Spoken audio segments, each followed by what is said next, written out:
Super library છે, એનું તમે ગજબનું ઉદ્ઘાટન પણ કરી દીધું, બરાબર. તમે વાંચો પણ છો, પુસ્તકો તો બધા છે ને અવેલેબલ, બધા જ છે ને, બધું જ અવેલેબલ રિસોર્સિસ છે તમારી પાસે. હવે તમે વિચાર કરો કે આટલા દીકરાઓ બધા ગાંધીનગર તૈયારી કરવા જાય, એટલીસ્ટ 2 થી 3 વર્ષ લાગે.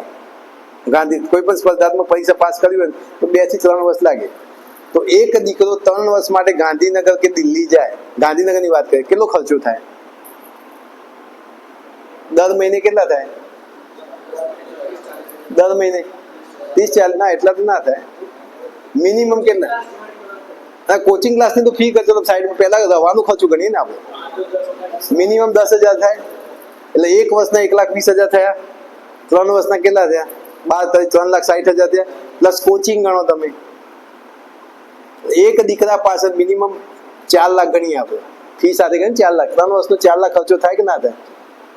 એક દીકરાને 4 લાખનો થાય, બરાબર.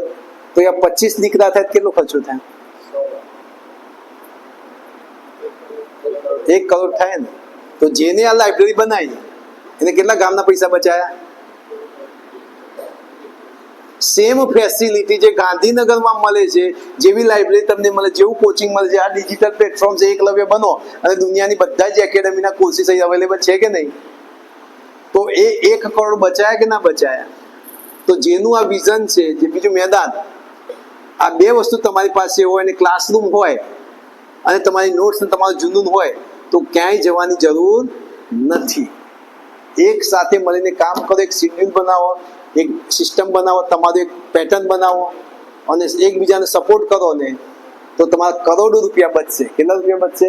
કરોડો. અને પેઢીઓ દર પેઢીઓ એના એક્સ્ટ્રાઓર્ડિનરી રિઝલ્ટ મળશે. અને આ લાઇબ્રેરીને મંદિર, અને નામ શબ્દ આપી દો ને, જ્ઞાન મંદિર લખો. શું લખો? જ્ઞાન મંદિર. તોગાજી મહારાજ પુસ્તકાલય તો છે, પણ નીચે લખાય તો જ્ઞાન મંદિર. આ મંદિર છે, કયું મંદિર છે? જ્ઞાનનું મંદિર છે.